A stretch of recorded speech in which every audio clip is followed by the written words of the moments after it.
Hyundai's i20 Elite is such a remarkable car. It walked away with almost every Car of the Year award in 2015. Now that was at the beginning of the year.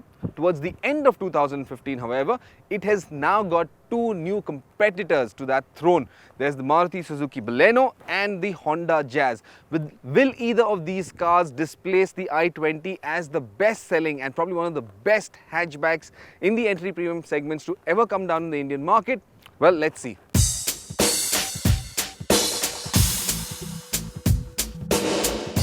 The Baleno has an impressively imposing stance that easily overshadows both the i20 and the Jazz. There is no doubt your gaze will wander and probably linger over the Baleno before it wants to move over to the i20 or the Jazz. It's a very European design, low-slung, fat haunches and an in-your-face grille that gives it a strong persona. The i20 isn't bad either, but suddenly the once thought of as a large hatchback pales in size compared to the Baleno. The Jazz too has its strong suits, but the shade of paint it gets wrapped in plays an important role in highlighting certain design elements. Otherwise, the Jazz looks like a large bulge which needs some visual relief. In my opinion, Hyundai's i20 has the best interior look, fit and finish. The matte finish on the center console and especially the bezels around most of the components like the sound system or the climate control look so much nicer than the Baleno or the Jazz. It's a spectacular looking cabin, premium and how. The Baleno is not just impressive on the exteriors, it's got a very nice interior as well. I like the way the cabin has been put together. I like the feel of the steering wheel. It's nice, small, snug, fits well inside your hand. Everything inside this cabin feels well put together. Build quality is solid.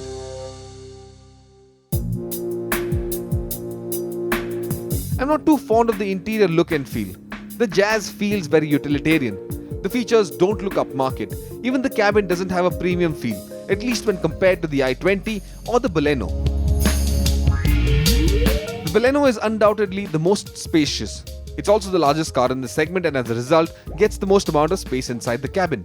So definitely shoulder room is much wider in the Baleno than the i20 or the Jazz for that matter. The Jazz has got an enormous amount of headroom because of that rounded shape that gives it more height than the others. Overall space in the Baleno is the best. The Jazz comes second and i20 third. Having said that, comfort, luxury inside the i20 without doubt is the best. Between the i20, the Jazz and the Baleno's got the smallest engine.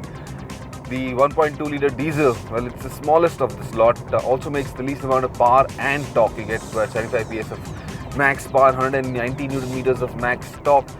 And that's not as much as what the Jazz or the i20 make, the Jazz being the most powerful in this lot.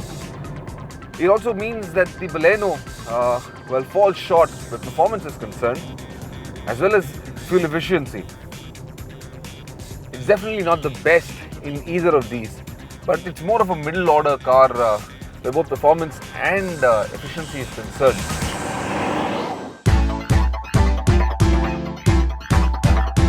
The Honda Jazz's claim to fame, very simply, is its diesel engine. The 1.4 litre ID Tech, well, it's the most powerful engine in this comparison, but it makes 100 PS of max power at just 3600 RPM. That's significantly lower than either the i20 or the Baleno for that matter. Even torque, 200 Newton meters of max torque is very impressive, and that's available at under 2000 RPM.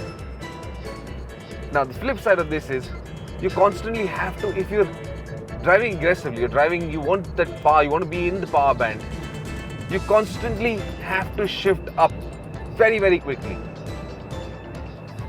So while the engine doesn't feel laboured, it feels very aggressive. It feels almost like a petrol. So step on the gas, first gear, second gear, third gear, fourth gear, come up very, very quickly. It's almost a whole kilometer per litre more efficient than either the i20 or the Baleno, and that is just so very brilliant.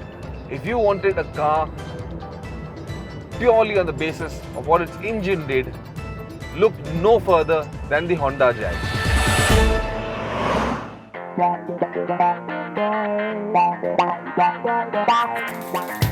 The i20's diesel engine, it's a 1.4 litre CRDI diesel, well, it's a middle order sort of an engine.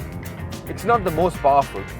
The Honda Jazz, of course, the ID Tech has more power than the i20, but the i20 makes the most amount of torque, 220 Newton meters of max torque. Well, that's an enormous amount of torque, though it makes it, well, further up the rev range compared to the Jazz or the Baleno. However, it's a very linear engine, and refinement, without a doubt, it's the best in this comparison. Amongst these two other competitors that it faces off against, the refinement in the i20 is the best of all. Almost feels like a petrol in comparison. Definitely better than the Baleno, significantly better than the Jazz. What I do like about the Baleno diesel, well, actually there's more than one thing. There are a couple of things. One is the refinement, second is the NVH, and the third is the linearity from this engine. NVH is extremely low, and refinement is very, very high. Almost feels like a petrol, very little noise inside this cabin. And it's a very easy car to drive, irrespective of which gear you're in. Third gear, fourth gear, fifth gear up to that matter, for that matter. Driving this car in urban traffic conditions is a breeze. The one undoubtable advantage Maruti has over the Hyundai i20 or the Honda Jazz is the Baleno's ride quality. This is without a doubt the best ride quality amongst these three.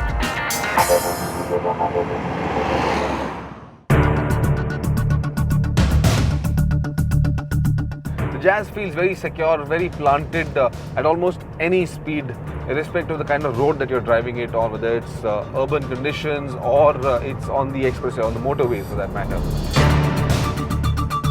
What I don't like in the i20 compared to the Jazz or the Baleno is that this is the one car that feels the most assisted. It feels very simple, very easy to drive, and that's something I don't really like. I want some amount of directness, especially when that feel comes from the steering wheel. The power steering system in the i20 is definitely the most assisted compared to the Jazz or the Baleno. And that does not give me the kind of comfort level of security that I'd want from a hatchback of this order. So, in what has been the most important comparison test in 2015, where do the Baleno, the i20 and the Jazz place themselves against each other? Let me start from the beginning.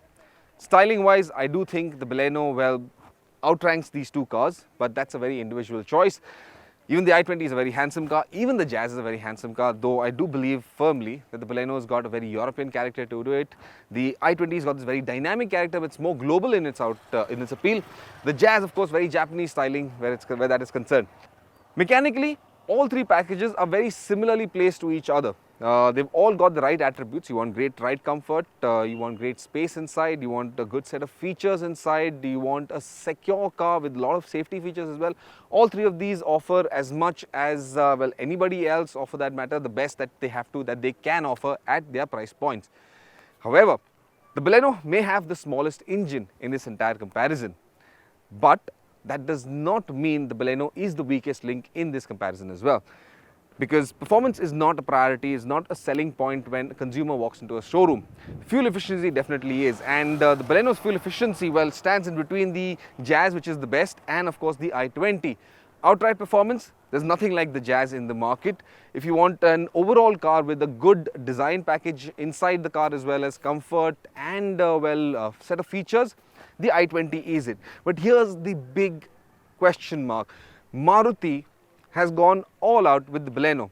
They've packaged it thoroughly with all the features that you would want, almost as much, in fact not as much, more than what the i20 has to offer. For a change, Maruti has outdone Hyundai where feature lists are concerned, and they've done this at a price point that is cheaper than the i20 and significantly cheaper than the Jazz.